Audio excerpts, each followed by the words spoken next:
Simple Tales presents The Tree of Life, a Sumerian myth.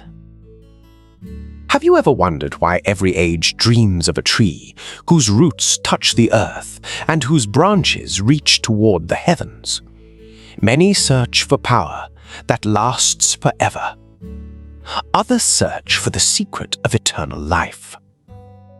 But the oldest storytellers of Sumer believed that true life does not grow from what we possess. It grows from what we protect. This is the story of the Tree of Life.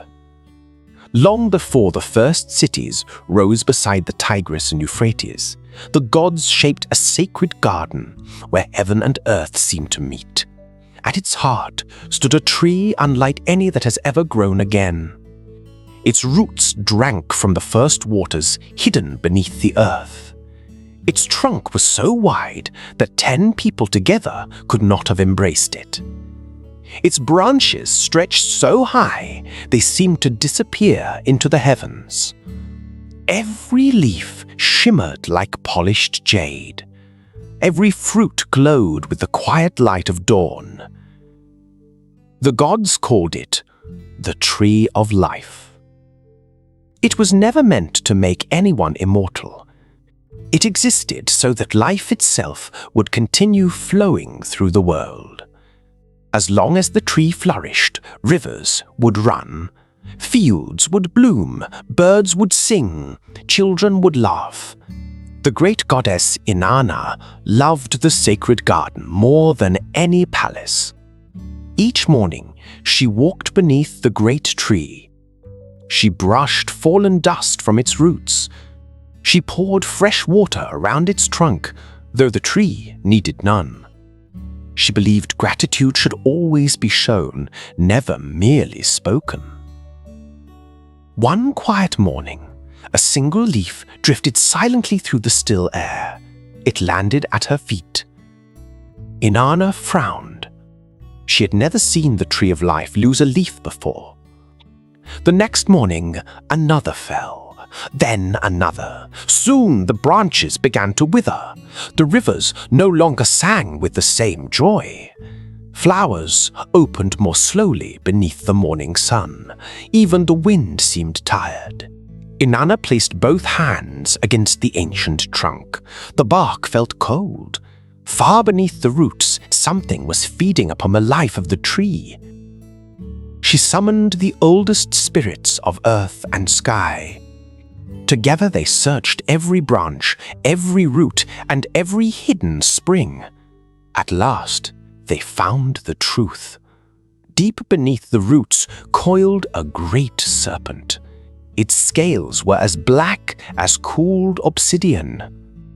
Wherever its body touched the roots, the living wood turned gray. Yet it did not feed upon fruit. It fed upon every selfish choice made beneath the sky, every broken promise, every act of needless cruelty, every lie spoken for profit. Every kindness withheld, all of it flowed downward like poison until the serpent grew stronger. The darker human hearts became, the weaker the Tree of Life grew. The gods argued fiercely. One demanded a fire, powerful enough to burn away the poisoned roots. Another wished to bury the serpent beneath mountains forever. A third declared, if the roots are corrupted, then let another tree grow. Only Inanna remained silent. At last she spoke. If life is wounded, we do not heal it by destroying its heart. Leaving the sacred garden, she descended into the lands of humankind. She entered a busy marketplace. A merchant secretly placed false stones beneath his scales. Nearby, 2 brothers passed one another without speaking after 20 years of bitterness. A powerful king demanded more grain than hungry farmers could spare. Inanna understood.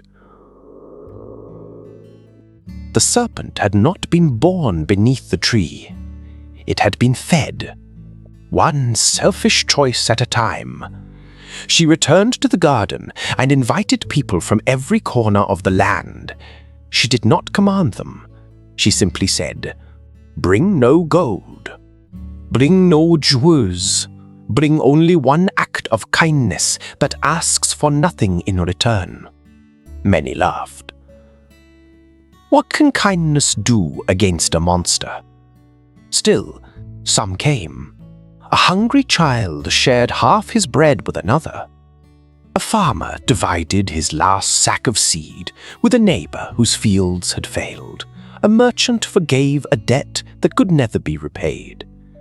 Two brothers embraced after 20 years of silence. A mother who had lost her son in war prepared a meal for the orphan of the enemy who had taken him.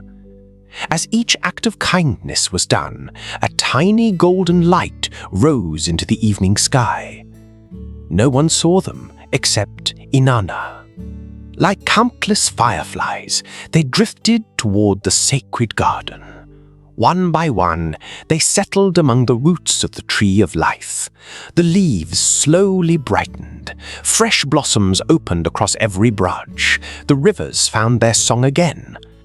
Deep beneath the earth, the serpent stirred uneasily. It opened its jaws. But no bitterness answered, no envy, no hatred, only silence. Days became weeks. Weeks became months. With every generous heart, the serpent grew weaker. Not because anyone had defeated it, because fewer people were feeding it. At last, the earth trembled gently. The great serpent emerged from beneath the roots. Its scales no longer shone with darkness. Its eyes held only weariness. It looked toward the tree of life, then toward the people gathered beneath its branches. For the first time, it found nothing left to consume. Inanna stood quietly nearby, planting a small wildflower beside the roots. She did not draw a weapon. She did not step away. The serpent lowered its great head, not in defeat, but in understanding. Without another sound, it slipped into the distant wilderness. No one ever saw it again.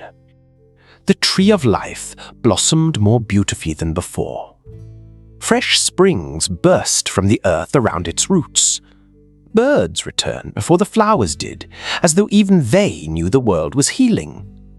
Wherever those waters flowed, dry land slowly became green once more.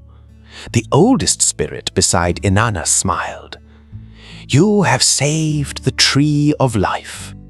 She gently shook her head. "No, the people saved it. They simply did not know they were doing so." From that day onward, the people of Sumer believed every generous deed nourished something far greater than the person receiving it. Every promise kept strengthened, unseen roots beneath the world. Many generations later, travelers still searched for the sacred garden. Some hoped to taste its glowing fruit. Others wished to discover its hidden power. The wisest priests always gave the same answer. If you wish to find the tree of life, do not search beyond the horizon. Become one of its roots. Help another life grow. The old storytellers of Sumer never claimed that the tree of life still stands somewhere beyond the rivers. They believed something far more enduring. Life itself is a garden entrusted to every generation. Whenever we choose kindness over greed, generosity over fear, or forgiveness over anger, we strengthen roots we may never see. And because of those unseen roots, the world continues to bloom. Thank you for listening to Simple Tales. If you enjoyed this story, please like, share, and subscribe for more timeless tales from around the world. Until next time, may your roots run deep and your kindness reach high.